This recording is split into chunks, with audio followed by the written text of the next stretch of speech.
mais que a sombra, Ele é a substância.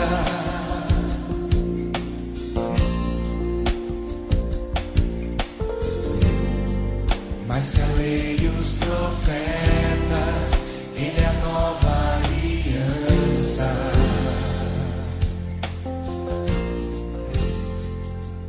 Ele é o resplendor da glória.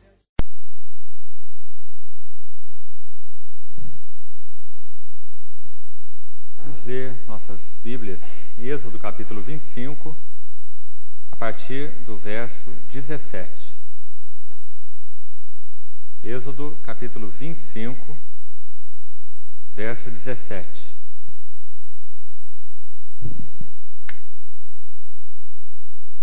Farás também um propiciatório de ouro puro. De 2,5 côvados será o seu comprimento, e a largura de 1,5 côvado. Farás 2 querubins de ouro batido os farás nas 2 extremidades do propiciatório. Um querubim na extremidade de uma parte e outro na extremidade de outra parte. De uma só peça com o propiciatório fareis os querubins nas 2 extremidades dele. Os querubins estenderão as suas asas por cima, cobrindo com elas o propiciatório. Estarão eles de faces voltadas uma para a outra, olhando para o propiciatório. Porás o propiciatório em cima da arca, e dentro dela porás o testemunho que eu te darei. Ali virei a ti, e de cima do propiciatório, do meio dos 2 querubins que estão sobre a arca do testemunho, falarei contigo acerca de tudo o que eu te ordenar para os filhos de Israel. Irmãos, na reunião anterior, nós compartilhamos algo a respeito ainda da Arca da Aliança, mostrando que ela significa a pessoa gloriosa de Cristo. Nós não entramos em detalhes sobre o conteúdo da arca, mas o seu conteúdo também fala do significado mais essencial da pessoa do Senhor na sua vida e, consequentemente, no seu ministério. Dentro da arca, as tábuas da lei estavam contidas durante todo o período bíblico. E o texto de Hebreus, capítulo 9, acrescenta, apenas esse texto de Hebreus 9, acrescenta como conteúdo da arca um vaso de ouro contendo um pouco de maná e a vara de Arão que floresceu. Possivelmente, esses 2 itens não são citados no Velho Testamento como estando dentro da arca, apenas no Novo Testamento. Não é possível que esses itens, em um dado período de tempo, estivessem contidos dentro da arca. Mas quando a arca é citada de novo no livro de Reis, quando Salomão coloca a arca para dentro do templo que ele edificou, a palavra de Deus no livro de Reis, primeiro livro de Reis, diz que nada havia na arca a não ser as 2 tábuas do testemunho. Mas o livro de Hebreus acrescenta esses 2 elementos.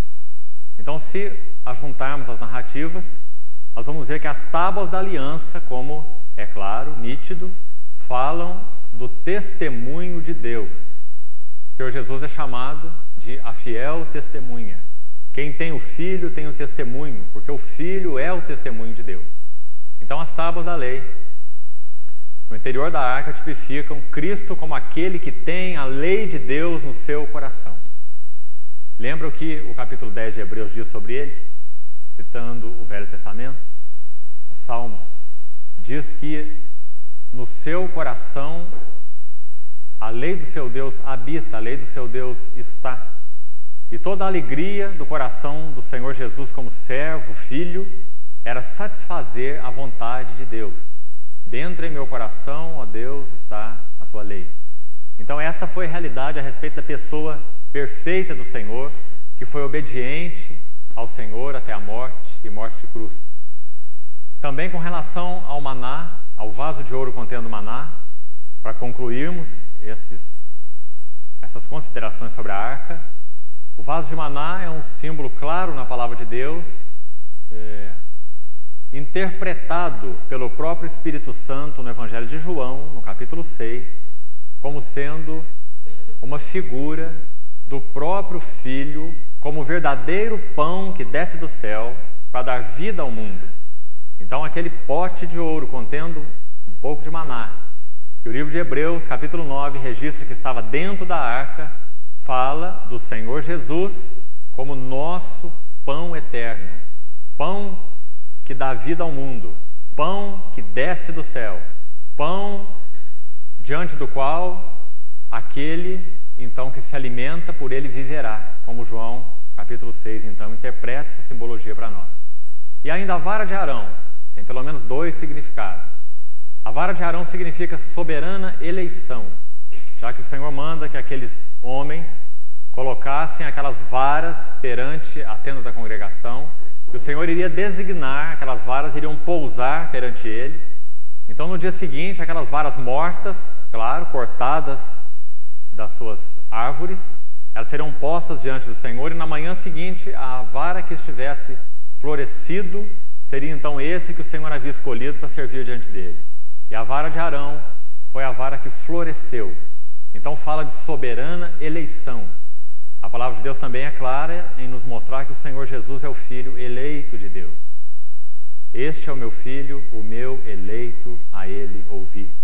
Pedro diz na sua epístola, no capítulo 2, que o Senhor Jesus é aquela pedra eleita de Deus, que foi desprezada pelos construtores e que se tornou a principal pedra, eleita e preciosa, como Pedro diz. Então, um dos sentidos da vara de Arão, sendo colocada, sendo apresentada no livro de Hebreus dentro da arca, significa então que o Senhor Jesus, ele é o eleito de Deus. Ele é não apenas o Filho, mas ele é o eleito de Deus, ele é o mensageiro de Deus. Ele é aquele através do qual Deus expressa-se plenamente.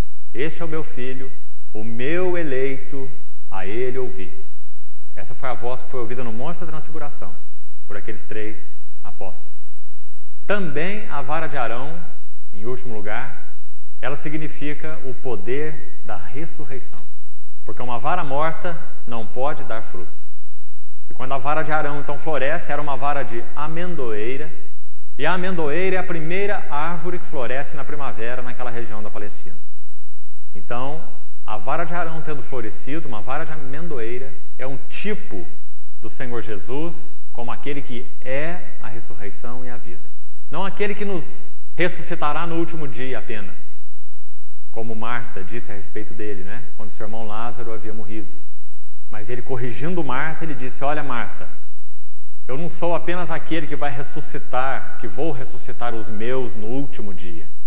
Ele disse no capítulo 11 de João: eu sou a ressurreição e a vida. Então a vara de Arão que floresceu tipifica o nosso Senhor como aquele que é a própria ressurreição. O poder da ressurreição é a própria vida do Senhor em nós.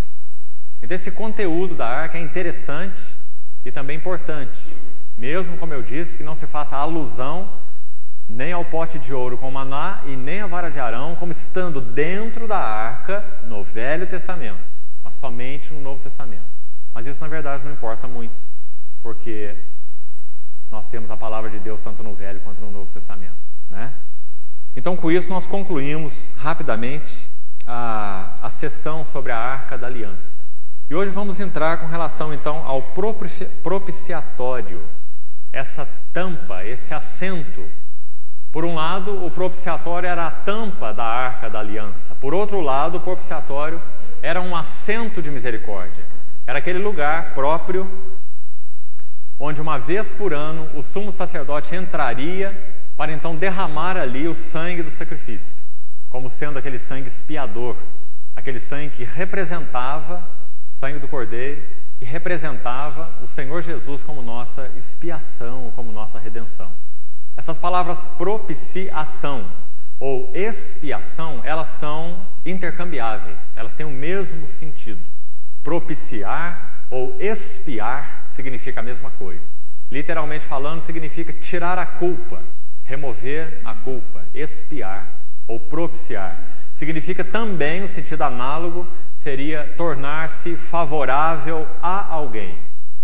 Quando aquele publicano orava com aquele fariseu, registrado em Lucas, capítulo 18, lá no templo, o fariseu, ostentando uma justiça própria, diz a palavra que ele então orava de si para si mesmo, como que não olhando para o Senhor, mas olhando para si mesmo. Ele orava de si para si e se vangloriava na sua oração, mas o publicano estava de longe, de pé, longe, e a palavra diz que ele batia no peito e nem ousava levantar os olhos aos céus, mas ele pedia, ele orava ao Senhor dizendo: "Sê propício a mim, um pecador." Propício, favorável. Torna-te favorável a mim, um pecador. Foi a visão que aquele publicano teve. Se Deus, o Deus Santo, ele não se tornasse favorável a ele, pecador, ele não teria nenhuma chance diante de Deus. Diferente do fariseu, que orava de si para si, se vangloriando em tudo que ele fazia. Eu jejuo 2 vezes por semana, dou o dízimo de tudo quanto tenho, e não sou como esse publicano aqui ao meu lado, né? Então o Senhor contou aquela parábola mostrando qual seria aquele que seria objeto da propiciação. Aquele que reconhecesse a sua necessidade do favor de Deus. Ser propício, ou ser favorável a mim, pecador. Então, pelo menos esses 2 sentidos são importantes para nós compreendermos o propiciatório. O propiciatório é o favor de Deus a nós, é graça. Por isso ele é chamado de o assento da misericórdia. A palavra hebraica para propiciatório é kaporet. E essa palavra significa sede da misericórdia. Kaporet. A palavra grega, traduzida no Novo Testamento, então, por aquela versão chamada Septuaginta, uma versão grega do Velho Testamento, que é, então, hebraico originalmente. Essa versão grega traz a palavra ilasterion. Nós vamos falar um pouquinho sobre ela agora mesmo, que significa assento de misericórdia. Então esse é o sentido do propiciatório. Ele não é apenas tampa para a arca, mas ele é o lugar da propiciação. É o lugar onde se expressava o favor de Deus. E nós vamos ver como o favor de Deus se expressava. Não apenas o sangue estava naquele lugar, como expressando o favor de Deus, mas também a Shekinah estava sobre aquele lugar, expressando a santidade de Deus. Então nós temos a santidade de Deus, temos o homem pecador representado por Arão, o sumo sacerdote, e todos os outros da linhagem de Arão após ele, que entravam todo ano naquela festa do dia da expiação, né? Dentro desse lugar sagrado, o Santo dos Santos, onde a glória de Deus, a Shekinah, iria exterminar qualquer homem que entrasse ali, de forma inadequada, sem ter direito, de forma indevida. Então aquele sacerdote, sumo sacerdote, todo paramentado, tipificando Cristo, entrava naquele lugar para realizar uma perfeita expiação no sentido simbólico, claro, né? Simbólico. Porque o Senhor Jesus, o verdadeiro sumo sacerdote, então ele iria entrar no verdadeiro Santo dos Santos, que é a presença de Deus, como o livro de Hebreus nos diz, com o verdadeiro sangue, que não é de animal, mas é seu mesmo, na presença então do Deus Santo, e realizar uma eterna, nas palavras de Hebreus, uma eterna redenção por nós. Então os irmãos, vejam que a simbologia é perfeita quando nós buscamos a luz do Novo Testamento, dos ensinos do Novo Testamento sobre propiciação, especialmente no livro de Hebreus, né? Mas também no livro de Romanos e outros textos mais. Vamos agora, para sermos mais didáticos, seguir a sequência da narrativa, a partir do versículo 17. Vamos lá, com calma, alguns passos, então, a respeito do propiciatório. Primeira coisa importante, a introdução, farás também, coloca o propiciatório como um segundo elemento, digamos assim, dentro desse Santo dos Santos. Um elemento unido à arca, mas não é a arca. Não é a própria arca. A arca é uma coisa, o propiciatório é outra coisa. Embora os dois permanecessem juntos. Já falei sobre isso, mas quero enfatizar que são 2 utensílios. São 2 móveis que estão conjugados, porque um deles tipifica a pessoa santa e gloriosa do Senhor. E o outro, esse é a arca. E o outro tipifica a obra santa e gloriosa desse Senhor. Irmãos, e como a pessoa não pode ser desvinculada da obra no que concerne, então, ao propósito de Deus, à intenção original de Deus. Ele nunca intencionou que o homem fizesse uma obra que não fosse parte dele mesmo. Isso se chama hipocrisia. O Senhor criou o homem para que tudo que fluísse dele fosse simplesmente um resultado do que ele era. Tudo que foge disso é uma representação, é uma hipocrisia. É a pessoa que sustenta a obra. A obra não tem valor se a pessoa não tem valor. É diferente, então, por causa da queda, as obras, não é, dos homens debaixo do pecado em geral. Há homens que realizam obras que são louváveis, mas que não têm um caráter louvável. E diante de Deus, não há nenhuma obra que possa ser louvável se o caráter não é louvável. Então é importante estarmos reforçando isso, porque nós estamos vivendo um tempo em que o carisma é mais valorizado do que o caráter. Mas o propiciatório, ele não está levitando no ar. O propiciatório está apoiado sobre a arca. A arca é o sustento do propiciatório, porque é a pessoa que sustenta a obra. Por que a obra do Senhor foi perfeita, santa, gloriosa, capaz de nos justificar, nos salvar, nos redimir perfeitamente até o fim diante de Deus? Por quê? Porque a pessoa que realizou tal obra é santa, perfeita, gloriosa, aprovada até o fim e achada sem culpa, sem mancha. Lembra do que Pilatos disse quando julgou o Senhor? Não vejo nele crime algum. Essa é a pessoa que sustenta a obra. Então, por isso, na descrição desses elementos, você não vê o propiciatório primeiro. Embora, se você entrasse, né, no Santo dos Santos, o primeiro móvel que você ia ver era o propiciatório. Ele estava em cima da arca, ele estava num lugar mais proeminente, né? A arca tinha 1,5 côvado de altura, mais ou menos uns 66 centímetros, tamanho de uma mesa praticamente, como essa aqui. Então, se você entrasse num ambiente, é claro que você vai ver primeiro o que está sobre a mesa, e não a própria mesa. Então a obra era como que realçada, aqueles 2 querubins, um em cada ponta, se erguendo nas extremidades da mesa, né, da tábua de ouro, a propiciatória em si. Então esses 2 querubins se erguendo, um de cada lado, 2 figuras vultosas, né, de frente uma para a outra, olhando para o propiciatório. Então isso era o que chamava a atenção. Mas, irmãos, o sustento de tudo isso era a própria arca. É aquele homem que tinha a lei do seu Deus no seu coração e foi provado em todas as coisas e aprovado. Era esse homem que, como o pão de Deus, ele desceu para dar vida ao mundo. Ele é o pão de Deus. E é esse homem que em si mesmo é a própria ressurreição e a vida. É esse homem que sustenta a perfeição dessa obra. Essa pessoa sustenta a perfeição dessa obra. Então, farás também, coloca o propiciatório como um móvel à parte, mas conjugado à arca, por esse motivo que eu já expliquei. Usando a linguagem neotestamentária, como já usei também outras vezes, Paulo diz: nós pregamos a Cristo e este crucificado. Esse é o melhor versículo para você interpretar a arca e o propiciatório. Porque nós pregamos a Cristo e este crucificado. Porque um Cristo que for pregado sem cruz é um Cristo que não salva.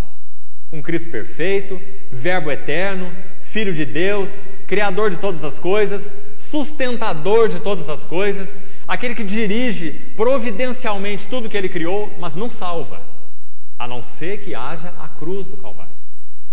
Por isso que Paulo diz que essa mensagem do Evangelho ela não podia ser desconectada à pessoa da obra. Nós pregamos a Cristo e este crucificado. Loucura para os judeus, loucura para os gentios, escândalo para os judeus, não é? Mas para nós que somos salvos, esse Cristo crucificado é poder de Deus e é sabedoria de Deus. Lembra como ele fala em Coríntios? Então aí você vê bem a arca e o seu propiciatório conjugados. Farás também um propiciatório de ouro puro. Veja as dimensões no verso 17. Ouro puro porque fala então da natureza, glória, vida de Deus. Aquilo que concerne especificamente a glória de Deus, a natureza de Deus. Ouro puro. De 2 côvados e meio será o seu comprimento e a sua largura de 1 côvado e meio, porque são as exatas dimensões da arca. Então aquela tampa era perfeitamente adaptada à arca. Não era uma tampa menor, não era uma tampa maior. A obra é perfeitamente adequada à pessoa. É porque ele é perfeito que a obra é perfeita nas mesmas e exatas dimensões. Irmão, você vê... Nós estamos ainda no início, no verso 17. Você vê a maravilha desse ensino? Sabe por que você tem segurança da salvação? Não é porque você faz isso ou aquilo, se comporta dessa ou daquela maneira. Você não tem nenhum apoio.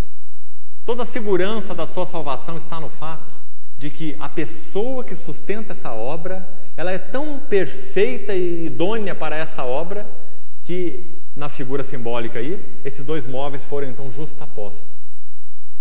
Se você crê que o Filho de Deus, no que ele é em si mesmo, perfeito, santo, Deus eterno, Filho de Deus, junto com Deus, desde a eternidade, esse Filho perfeito, se você crê que ele, o Filho, é inabalável, você precisa crer, necessariamente, que a obra que ele realizou é igualmente perfeita e inabalável. Você vê a importância? Então, quando você pensa na sua salvação, para onde você olha? Para si ou para ele? Quando você, de alguma maneira, tende a questionar se você realmente é dele, pertence a ele, foi salvo por ele, habitará com ele eternamente, é aquele que ele diz... No Evangelho, o próprio Senhor Jesus dizendo que aqueles que o Pai lhe deu, aquilo que o Pai lhe deu, se referindo a esse presente que é a igreja, dada pelo Pai ao Filho, aquilo que o meu Pai me deu é maior do que tudo, e das mãos do Pai ninguém pode arrebatar. Se você vê essa justa posição da arca e do propiciatório, você realmente tem segurança. Porque a sua segurança se repousa na obra perfeita da pessoa perfeita. Não se baseia na sua fé. Não é na sua fé. Você acha que você foi salvo pela sua fé? Você está errado. A palavra de Deus diz que nós somos salvos por meio da graça através da fé. Não foi a fé que salvou, foi a graça.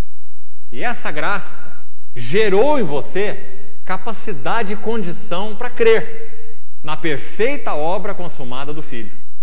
Então a fé da qual você pode se orgulhar não é sua. Essa fé é da graça de Deus. Foi Deus que te proveu para crer. Pela graça sois salvos mediante a fé. E isso não vem de vós. É dom de Deus. E nem de obras, para que ninguém se glorie. Não é? Então, meu irmão, nós precisamos ver com bastante clareza essa justa posição. Mesmas medidas, nem mais, nem menos. A obra não pode ser maior do que a pessoa, porque a pessoa é perfeita. A obra não pode ser menor do que a pessoa, porque a pessoa é perfeita. A obra tem que ser do tamanho da pessoa. Você sabe que há uma correspondência disso para a igreja também, agora ampliando, não é? Esse sentido simbólico agora da pessoa de Cristo para a igreja, porque o tabernáculo tipifica esse mistério, não é? Cristo e a igreja, como eu já falei. Ampliando isso para a igreja, Paulo ensina em Romanos 12 que ninguém pense de si mesmo além do que convém, mas segundo a medida da fé que Deus repartiu a cada um. Você não deve pensar de você nem mais e nem menos do que o Senhor tem te dado em Cristo e pelo Espírito. Nem mais e nem menos, né? Assim foi com relação ao nosso Senhor. Nosso Senhor realizou uma obra que é perfeitamente idônea, adequada, compatível com sua pessoa. Então, perfeita. E é nisso que repousa a sua segurança e a sua salvação. Se você olhar para qualquer outro lado, você está sem segurança, sem terreno debaixo dos seus pés, né? É por isso que no texto que eu citei, que Paulo fala do poder de Deus, da sabedoria de Deus, Cristo crucificado, o início de Coríntios, 1 Coríntios capítulo 1 e capítulo 2, quando Paulo vai falar sobre quem Cristo é, ele vai dizer assim que Deus não escolheu muitos nobres, muitos sábios segundo a carne, mas escolheu os loucos, os frágeis, os pobres. Você lembra daquele texto, né? Finalzinho de 1 Coríntios capítulo 1. Aí ele diz assim, que Deus fez isso para que ninguém se vanglorie na presença de Deus. Porque vós, ele escreve para os coríntios, vós sois dele, de Deus, em Cristo Jesus, o qual se nos tornou da parte de Deus em sabedoria e justiça e santificação e redenção. Ou seja, plena salvação. E sabedoria, justiça, santificação, redenção. Salvação completa. Né? Então esse é o único foco dos olhos da fé. A fé não olha mais para lugar nenhum. E não é só para ser justificada não, irmão.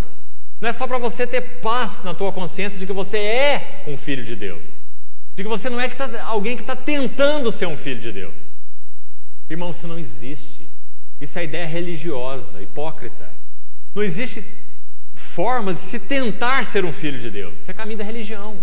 A única forma de se tornar um filho de Deus é crer no Senhor Jesus Cristo e na suficiência absoluta da sua obra. Não tem nada em você, em momento algum, que vai agradar a Deus. Então Ele é a sabedoria, a justiça, a santificação, a redenção, a plena salvação para aqueles que são dele, né? Então, se a nossa fé não focar o Senhor Jesus Cristo e este crucificado, nós estaremos completamente inseguros na nossa carreira cristã.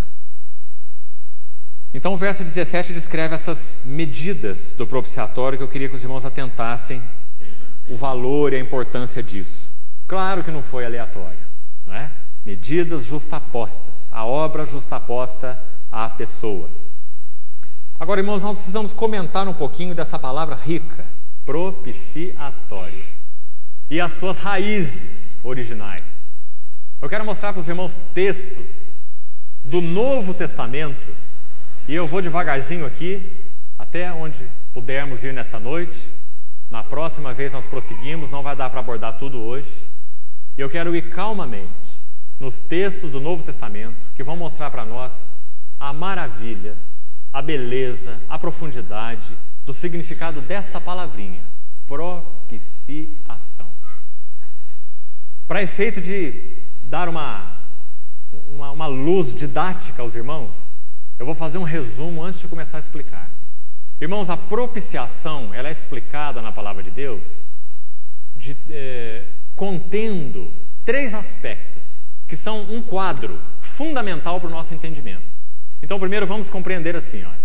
A propiciação, ela é um ato. Em primeiro lugar, ela é um ato. Em segundo lugar, a propiciação inclui um lugar. Tem que haver um lugar para que seja feita a propiciação. Veja que o sangue não era derramado no chão, não é? O sangue era derramado em um lugar específico. O Senhor designou um lugar para a propiciação, não é? Então, a ideia de propiciação envolve um lugar. Deve haver um lugar de propiciação. Deve haver um ato de propiciação. Repetindo, o primeiro que eu coloquei. Um ato de propiciação. E deve haver, para completar agora, uma pessoa que realize esse ato neste lugar. Então, resumindo, propiciação na Bíblia inclui uma pessoa que a faz, a pessoa que faz propiciação, o ato em si da propiciação, o ato e o lugar. E agora eu vou mostrar para os irmãos então 3 palavras. Uma delas já citei aqui, que tem então a mesma raiz no grego, que designam a pessoa que faz, o ato que é feito e o lugar onde é feito. E a hora que nós lemos os textos do Novo Testamento, nós vamos ver que, estou colocando o fim antes do começo, né? Para te ajudar a entender, à medida que a gente for passo a passo. A pessoa que faz a propiciação, quem é?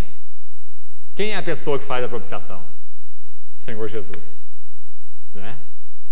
O ato de propiciação qual é? Qual foi o ato de propiciação? O sangue derramado. De quem? O sangue de quem que o nosso Senhor derramou? De um animal? De si mesmo, não é? E ele derramou esse sangue em um lugar de propiciação. Qual o lugar onde ele derramou esse sangue? Na cruz e, consequentemente, onde mais? Onde? Nos céus, não é? Porque esse sangue está na presença de Deus. Assim como a Shekinah estava ali diante do propiciatório. Por que o livro de Hebreus diz que o Senhor Jesus, ele não era da descendência de Levi, ele não era sacerdote, não é? Então o livro de Hebreus vai mostrar que o Senhor Jesus, ele é sumo sacerdote de uma ordem infinitamente superior à de Levi. Não é assim o ensino, irmão? Você não conhece o livro de Hebreus? Que ele é um sumo sacerdote que não teve princípio de dias, que não tem fim de existência, não é? Que ele é um sumo sacerdote perfeito, da ordem de Melquisedeque, não é? Se referindo a essa ordem celestial, essa ordem suprema, figuradamente, não é? Então o Senhor Jesus era um descendente de Judá no que concerne a sua natureza humana, e não um descendente de Levi. Ele nunca entrou no templo, no tabernáculo, em lugar nenhum, porque isso não tem nada a ver com ele. Essa é a ordem levítica. O Senhor Jesus não fazia parte disso. Ele é sacerdote, sumo sacerdote de uma outra ordem, da qual essa levítica é uma figura dessa ordem dele. Ele é o Filho de Deus, eterno sumo sacerdote. Então, quando ele realizou essa propiciação, ele apresentou esse sangue onde? Foi no templo que estava erguido lá naquela época? Não. Tanto que quando ele morre na cruz do Calvário, o que acontece com o véu do templo? Rasgado, de alto a baixo, não é? De alto a baixo. Aquele ambiente tão secreto, tão sagrado, de se entrar uma vez por ano, foi agora exposto, aberto. Qualquer sacerdote que entrasse ali agora podia ver tudo lá dentro, sem morrer, sem ser exterminado. Porque agora a Shekinah não estava mais lá. É como se a Shekinah agora tivesse se retirado para o céu. E foi lá que o Senhor Jesus, como sumo sacerdote eterno, Filho de Deus, o Verbo encarnado, ressuscitado, glorificado, não é? Esse que se apresentou ali aos seus discípulos como ressuscitado, glorificado, comendo na presença deles, foi nesse Santo do Santo celestial que ele entrou. É o que o livro de Hebreus chama de os céus, né? Os irmãos conseguem fazer claramente essa analogia? Se o sangue dele, irmão, fosse derramado na cruz do Calvário e permanecesse ali, nenhum valor teria. Eu citei para os irmãos aquele texto, né, já uma outra vez, quando aquela mulher o abraça, Maria Madalena, quando o reconhece, ressuscitado, à porta do sepulcro, ela se lança aos seus pés e ele diz assim: mulher, não me detenhas. Veja o que ele disse para ela. Porque eu ainda, ele já estava ressuscitado, não estava? Ele já tinha se mostrado aos seus discípulos com as suas marcas, não é? Não me detenhas, porque eu ainda não subi para o meu Pai. Está vendo qual era o destino desse cordeiro crucificado e ressuscitado, esse que tem as marcas da redenção? Mas vai ter com os meus irmãos e diz-lhes: subo para o meu Pai, vosso Pai, meu Deus, vosso Deus. Então é lá, na presença de Deus, que esse sangue deveria ser apresentado. Então, a propiciação inclui uma pessoa que faz a propiciação, um ato de propiciação e um lugar de propiciação. Agora vamos então no Novo Testamento procurar esses textos. Como que nós vamos fazer para localizá-los? Nós vamos atrás da palavra propiciação. Primeiro nós vamos ver o lugar de propiciação. Eu já disse para os irmãos que isso aqui de forma nenhuma poderia ser aleatório. Romanos capítulo 3. De forma nenhuma nós poderíamos fazer uma busca aleatória. Como eu disse para os irmãos, aquela palavrinha, kaporete, no hebraico original, como o Espírito de Deus inspirou Moisés a escrever no Êxodo, kaporete, propiciatório, ela foi traduzida para o grego da Septuaginta, da versão grega do Velho Testamento, como ilasterion, ilasterion, com H. Essa é a palavra grega, transliterada, claro, né, para o português, para a palavra propiciatório, ilasterion. Essa é a palavra, irmão, que aparece em Romanos 3, 25. Ela está aí. Então vamos estudar um pouquinho esse texto. Primeiro, então, o lugar de propiciação, ilasterion, a palavra lá de Êxodo, quando o Senhor falou: farás também um propiciatório, farás esse ilasterion, de ouro puro, tá certo? Kaporete lá no hebraico. Então Romanos 3, 25 diz assim, vamos ver o 24 também para termos o contexto. Sendo justificados olha aí o assunto da nossa justificação, como ele se processa. Ele vai explicar desde o verso 21 como se processa a nossa justificação. Sem lei, ele diz no verso 21, sem lei. Então no verso 24 ele diz, sendo justificados gratuitamente, por sua graça. A redundância de palavras aqui, olha. Gratuitamente pela graça. Né? É para que o Espírito Santo é enfático em mostrar que é gratuito, fruto da graça. Né? Agora então ele diz, pela redenção. A palavra grega literal significa comprar, né? Adquirir por preço. Então o Senhor nos justificou pela graça. Por quê? Porque Ele pagou um preço, redenção significa isso, que há em Cristo Jesus. Ele pagou o preço, redenção. Mas o nosso assunto está no 25 agora, olha. A quem? Então esse é Cristo, Cristo Jesus. A quem?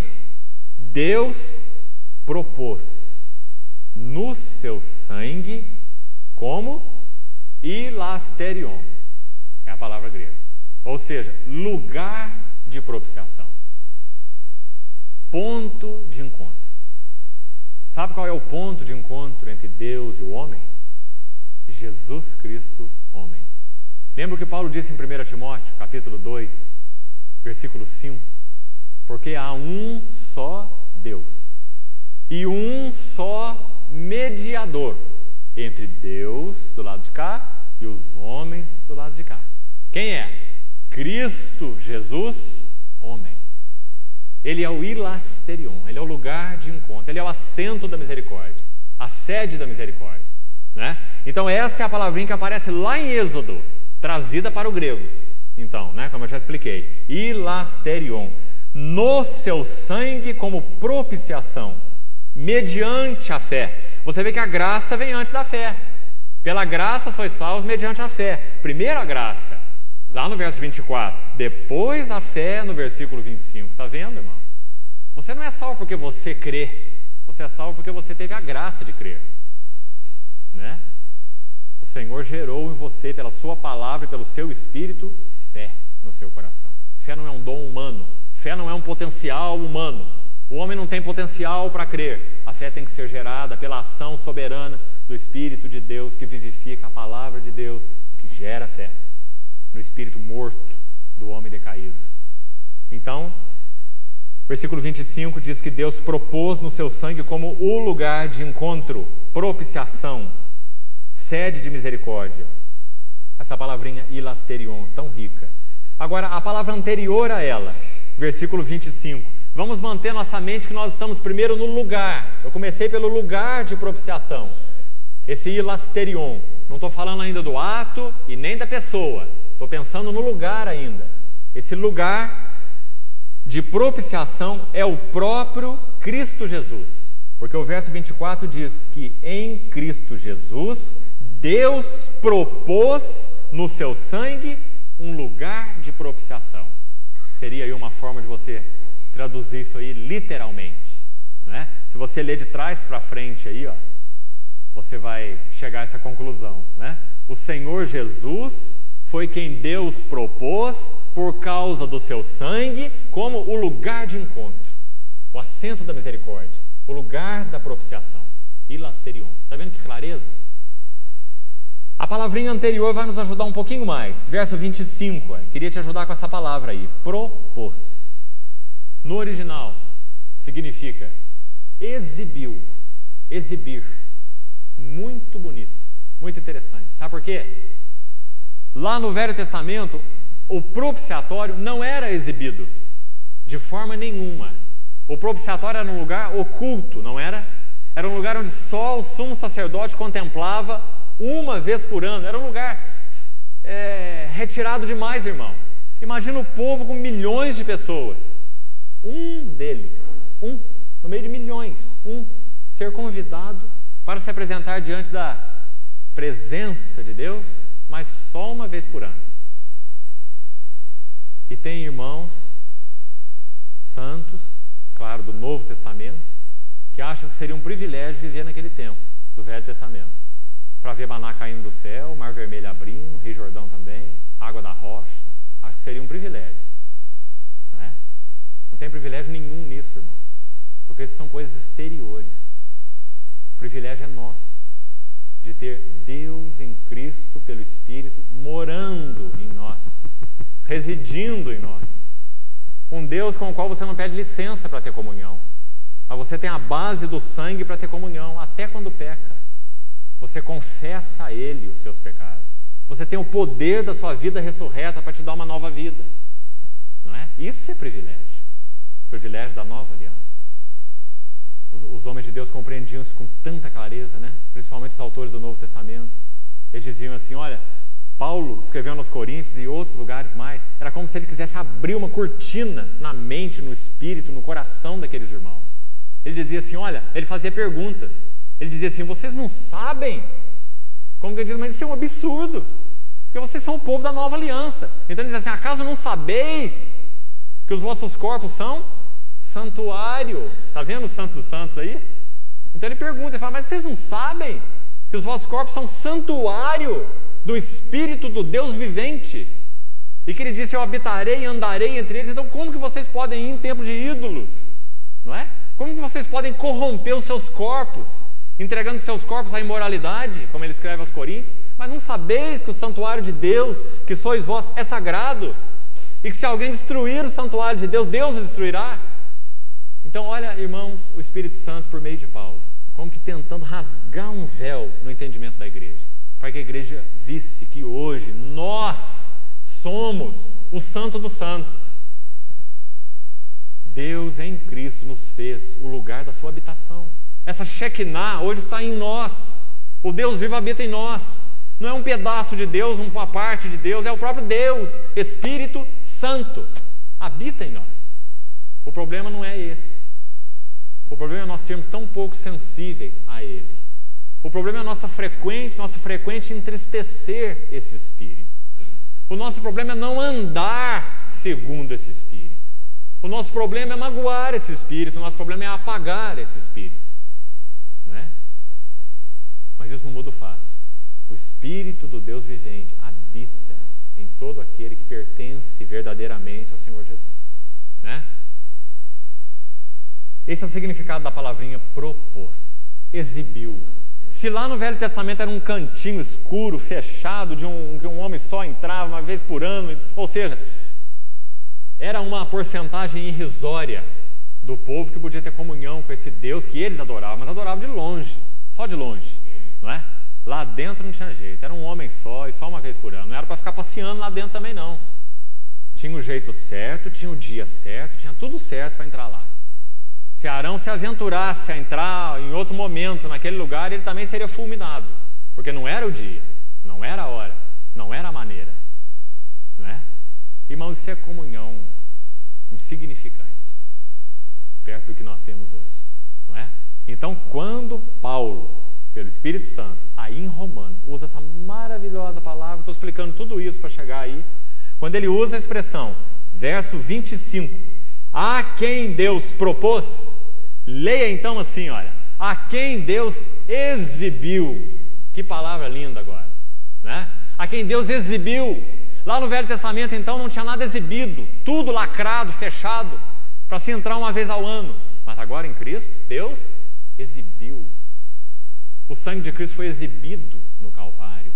Até mesmo aquele soldado, quando rasgou o lado do Senhor com uma lança, ele viu que do seu lado saiu sangue e água. E João também viu. Aquele sangue foi exibido como lugar de encontro.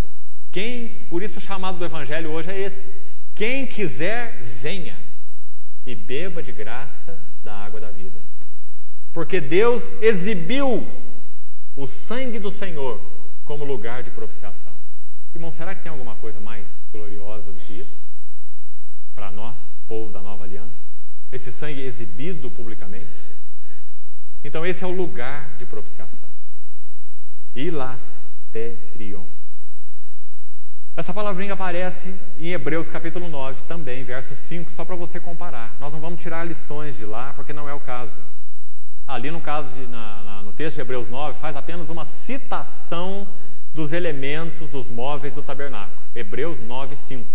Então ele vai dizer, lá dentro do Santo dos Santos tinha uma arca e sobre ela um propiciatório, só para você saber onde está aparecendo essa palavra no Novo Testamento. Ela só aparece nesses dois lugares, só. Hilasterion, só aparece em Hebreus 9:5 e Romanos 3:25.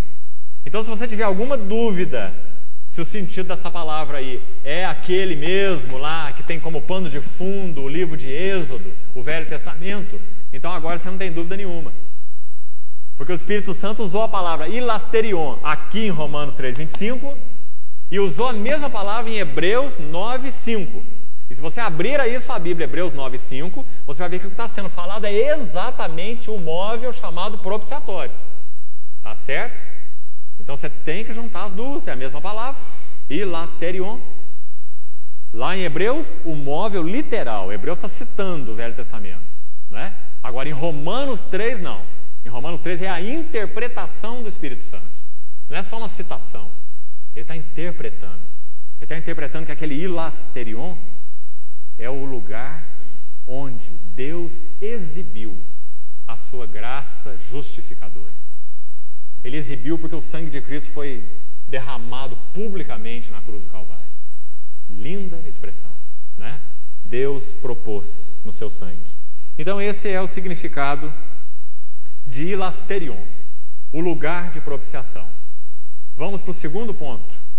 Vamos falar um pouquinho então da pessoa que faz propiciação.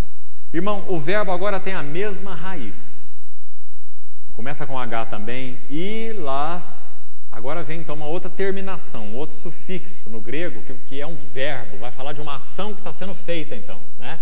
Então, se hilasterion é o lugar da propiciação, hilaskomai, um outro sufixo, uma outra terminação no grego, que aponta para um verbo, significa fazer propiciação.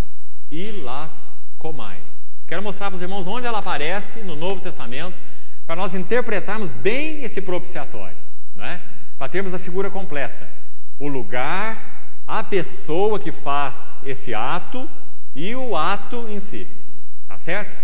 Então vamos lá procurar essa palavra. 1 João capítulo 2.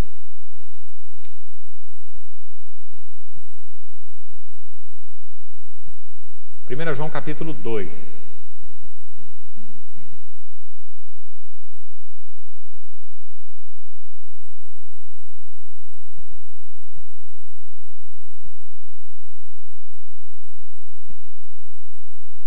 Perdão, essa não é a expressão do verbo, essa é a expressão do ato. O verbo está em Hebreus. Deixa eu localizar para os irmãos.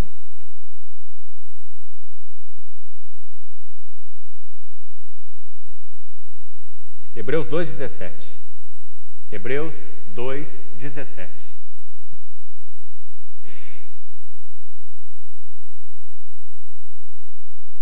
Eu quero começar por essa palavra hilaskomai. Então vamos voltar aqui para a gente não fazer confusão. Hilasterion, já falei, é o lugar de propiciação. A exibição que Deus fez do sangue de Cristo como esse ponto de encontro, essa sede da misericórdia, esse assento da misericórdia, onde então Ele nos justificou, tá certo? Hilaskomai. Hilaskomai fala do ato, porque significa a ação da propiciação, significa fazer propiciação. Vamos deixar a pessoa por último então. Vamos ver o ato primeiro. Fazer propiciação. Hebreus 2,17. Veja que é traduzido exatamente assim, ou seja, está corretíssima, né, a tradução aí do original. Hebreus 2,17 diz assim, olha: por isso mesmo convinha que em todas as coisas, está falando do Senhor Jesus, né, ele se tornasse semelhante aos irmãos. Ele participou de carne e sangue, né? Verso 14 diz, então ele se tornou semelhante aos irmãos. Para quê? Para ser duas coisas: misericordioso, porque esse era o propósito de Deus, exercer misericórdia para com o homem pecador. Mas ele teria que ser também o quê? Fiel.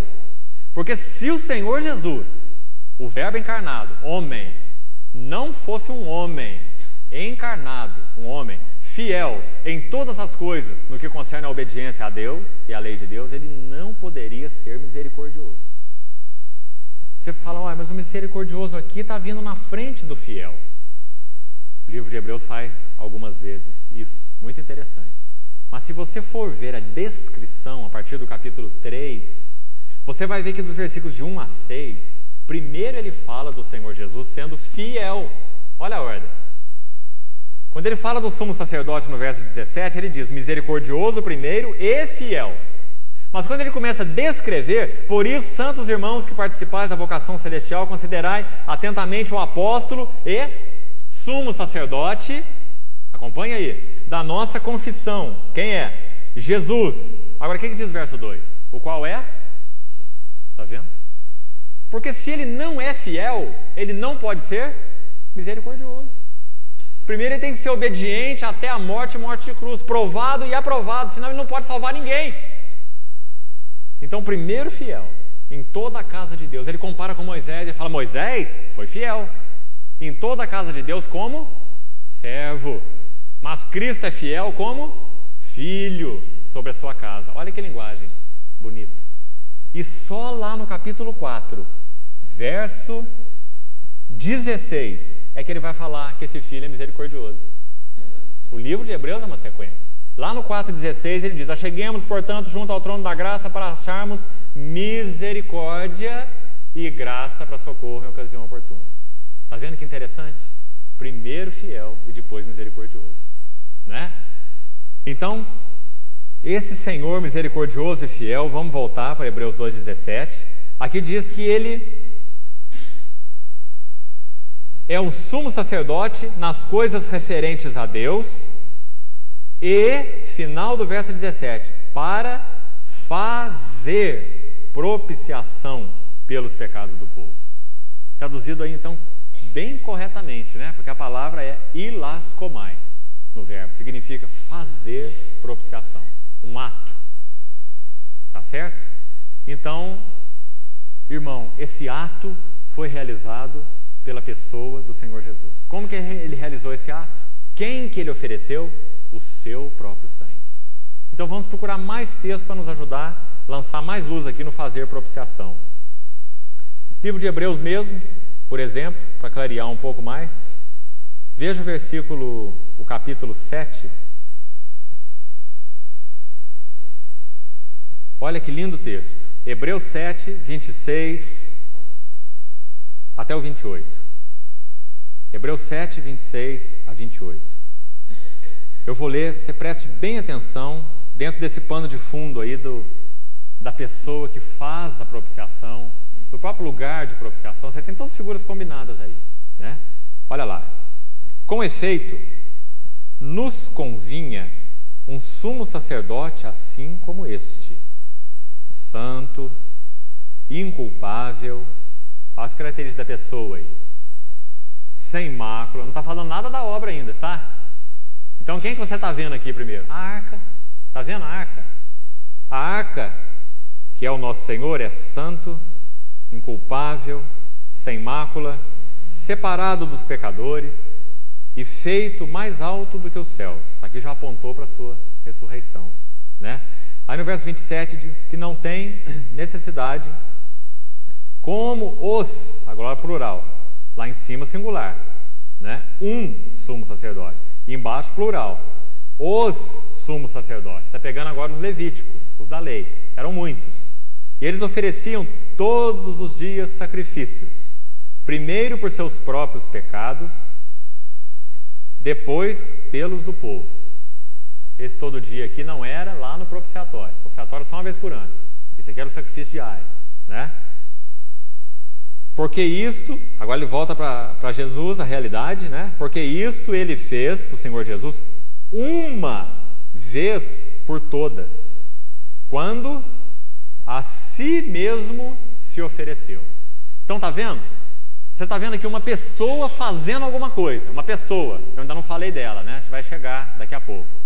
E você está vendo um ato, essa pessoa fez alguma coisa. O que que ela fez? Ela a si mesma se ofereceu. Ela fez propiciação através de si mesma, entregando-se a si mesma, como essa oferta aceitável a Deus, né? Então diz, a si mesmo, ele fez uma vez por todas, quando a si mesmo se ofereceu, Porque a lei constitui sumos sacerdotes, aqueles da lei, os filhos de Arão, a homens sujeitos à fraqueza. Mas a palavra do juramento, que foi posterior à lei, aquela palavra de Deus através de Davi, tu és sacerdote para sempre, segundo a ordem de Melquisedeque, um sacerdote eterno. Então diz que essa palavra que foi posterior à lei, a palavra do juramento, constitui o Filho. Olha aí, o Filho. Constitui o quê? O Filho. Esse eterno sumo sacerdote, constituído por essa palavra de juramento. Tu és sacerdote para sempre. Está citada lá em cima, no verso 21, do seu capítulo 7 aí mesmo. Tá certo? Então constituiu o Filho perfeito para sempre. Um lindo texto de Hebreus, que interpreta o propiciatório e a própria arca, né, de uma maneira muito maravilhosa. Então, irmão, o outro sentido, o outro item que a gente precisa examinar, enxergar dentro do assunto de propiciação é o ato, é o fazer propiciação. Foi o Senhor Jesus quem fez propiciação, né? Esse ato. Como que ele fez? Oferecendo-se a si mesmo, né? Ele é o sacrifício. E é isso que nós vamos ver agora por último para terminar esse assunto por hoje. A pessoa que faz a propiciação. Agora então a gente tem uma outra palavrinha, com a mesma raiz, propiciar, a mesma raiz. Então, ilasterion é o lugar, ilascomai é o verbo, fazer propiciação, se referindo ao ato, o que foi feito, não é? Agora, ilasmos, a outra pessoa, a outra palavrinha, ilasmos, muda o sufixo. Todos começam da mesma maneira, né? Ilasterion, ilascomai, e a última, ilasmos. Essa palavrinha ilasmos se refere ao próprio sacrifício em si. Então, nosso Senhor é o lugar da propiciação, o lugar do encontro entre Deus e o homem, o lugar da graça. O Senhor Jesus, ele se ofereceu para ser esse lugar de encontro. Ele é o sacrifício e foi ele que fez esse ato chamado propiciação. Ele é tudo. Por isso essa propiciação foi perfeita. Como não poderia ser se a pessoa que faz é ele, se o ato que é feito é um ato dele, e se o lugar que é feito é ele? Os irmãos vejam que precisa de três figuras, porque quando, irmão, o sumo sacerdote entra lá naquele lugar, o sumo sacerdote é uma pessoa, veja bem, o sumo sacerdote é uma pessoa, o sangue do cordeirinho é uma outra coisa, o cordeiro não é o sumo sacerdote, o cordeiro é o cordeiro, tá certo? O sangue não é do sumo sacerdote, o sangue é do cordeirinho, tá certo? E a tábua da arca, o ilasterion, é uma coisa, é um objeto. Não é o sumo sacerdote, não é o cordeiro, é a tampa da arca. Tá certo? São três coisas totalmente diferentes. Um homem, um animal e um objeto. Quando nós olhamos para o Velho Testamento, nós vemos que o homem é Cristo. O animal é o próprio Cristo, tipificado pelo animal. E o objeto, o lugar onde é feita a propiciação, é Cristo também. Cristo é o nosso lugar de encontro. Por isso que Paulo diz em Romanos assim, olha, eu estou bem certo de que nem a morte, porque ele já morreu. Como que nós vamos morrer? Nós não vamos morrer nunca. Nós vamos morrer biologicamente. Biologicamente, não é?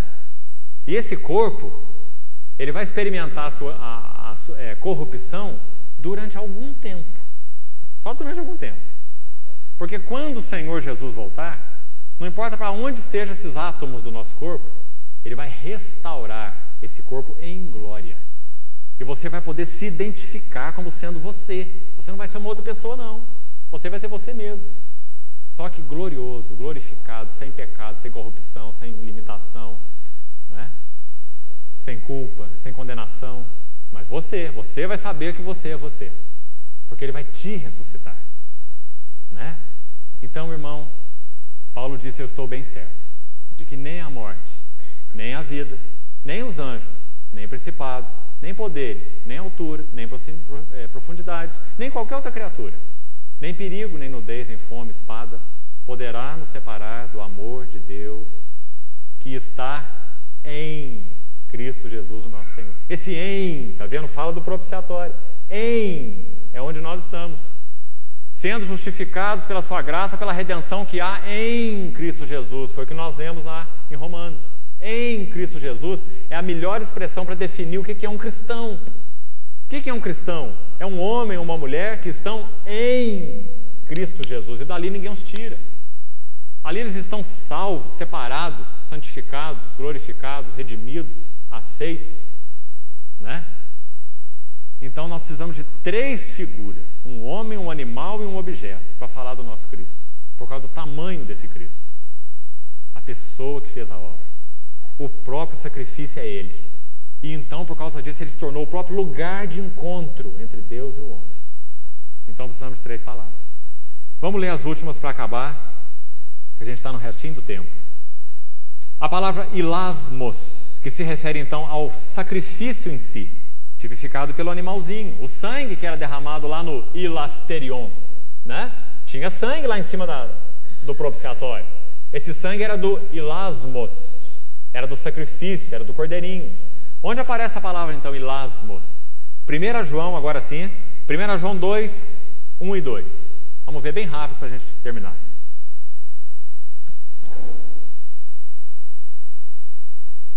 Filhinhos meus, essas coisas vos escrevo para que não pequeis. Se todavia alguém pecar, você está vendo que pecado não deve ser um hábito na vida do cristão? Que o cristão não tem nada a ver com pecado, ele está morto em Cristo. Pecado é acidente de viagem, não é regra de vida, não. Então João diz, se alguém pecar, considerando a possibilidade, né? Não é norma de vida, não. Nós somos libertos do pecado. Falta-nos ver isso, né? Espiritualmente falando. Então João diz, se todavia alguém pecar, temos advogado, representante, defensor, paráclitos, junto do Pai. Quem é? Jesus Cristo, o justo. O que Ele é? Verso 2 diz, Ele é o quê? Ilasmos, no grego. Ele é o sacrifício. Ele é o sacrifício. Ele é o cordeirinho. Ele é ilasmos. Ele é a propiciação pelos nossos pecados. Está vendo? E não somente pelos nossos próprios, mas ainda pelos do mundo inteiro. A suficiência da redenção de Cristo. Capaz de redimir 1000 mundos. Não é? A suficiência dessa obra perfeita. Mas ela é eficiente só para aqueles que creem. Não é? Só para os que creem. Porque Deus assim determinou. Então, o versículo 2 fala sobre esse ilasmos, o sacrifício. Capítulo 4 de 1 João mesmo. Abra lá para você ver de novo. 4:10, repete a palavra. 1 João 4:10. Nisto consiste o amor. Olha que bonito. Vai resumir essa expressão do amor de Deus de uma forma aí bem centrada. Nisso consiste o amor. No quê? Não em que nós tenhamos amado a Deus. Olha aí. Não começa por baixo. Está vendo? No que consiste o amor então? No fato em que Ele nos amou. Olha a segurança, irmão. E Ele nos amou, e daí? Ele ficou lá naquele amor romântico, lá no céu, olhando para nós e dizendo, eu amo tanto, mas eu nada vou poder fazer. Não é? Esse não é o amor de Deus. Romanos 5 diz assim, Deus prova o seu próprio amor para conosco, pelo fato de ter Cristo morrido por nós. Sendo nós, o que nós éramos? Ainda pecadores. Né? Então, 1 João 4:10 diz que o amor é que Ele nos amou. E é o que Paulo falou lá em Romanos mesmo, só que de outra forma. Ele vai provar esse amor. Como que Ele provou? Enviou o seu Filho. Como? Ilasmos. Se você quiser uma palavra bem específica para traduzir isso, sacrifício propiciatório. É a melhor palavra. Ele enviou o seu Filho como sacrifício propiciatório. Então o Filho fez a propiciação, o Filho é a propiciação, e o Filho então proporcionou esse lugar de encontro entre Deus e o homem, por causa do seu sangue derramado. Então, Ele enviou o seu Filho como sacrifício propiciatório, propiciação pelos nossos pecados. Amados, se Deus de tal maneira nos amou, devemos nós também amar uns aos outros. Então, essa seria a terceira palavra importante com relação a esse assunto propiciatório. Os irmãos vejam então que é um grande assunto, né? É um grande assunto. Vocês quiserem avançar nisso, prossiga por você mesmo, colocando mais textos aí. Os lugares onde aparece a palavra literalmente eu já citei.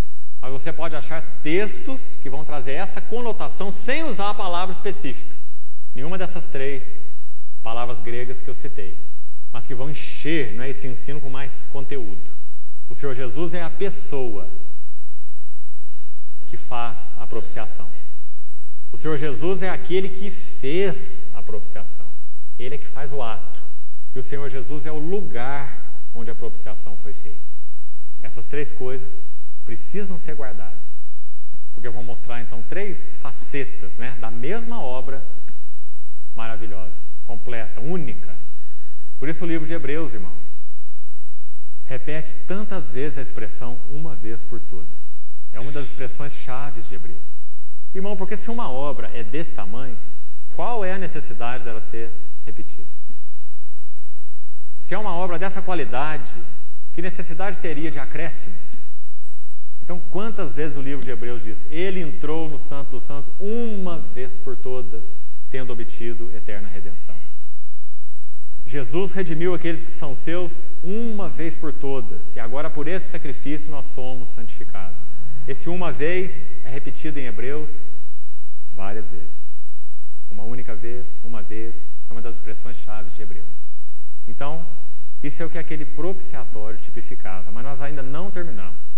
Nós vamos ver o significado daqueles querubins, nós vamos ver o significado da posição daqueles querubins e então daquele sangue que era derramado ali no propiciatório. Nas próximas reuniões, então, se o Senhor permitir, nós vamos prosseguir. Vamos orar. Pai, nós queremos te pedir que o Senhor, pela tua misericórdia e fidelidade, possa abrir nossos olhos, os olhos do nosso entendimento, do nosso coração, para nós compreendermos as riquezas insondáveis de Cristo. Que o Senhor nos ajude a não estarmos na superficialidade deste ensino, mas estarmos profundamente entrando nele. Nós queremos ver ao Senhor a glória da sua pessoa e a glória da sua obra consumada, para que o nosso coração seja um coração de verdadeira adoração, de verdadeiro regozijo e também de verdadeira segurança na tua presença. Nós precisamos de ti para isso, Senhor. Pedimos que o Senhor faça cair o véu do nosso entendimento, tire as escamas dos nossos olhos, para podermos ter uma contemplação nova do Cordeiro de Deus que tira o pecado do mundo. Nós te suplicamos, confiadamente, em nome do Senhor Jesus. Amém.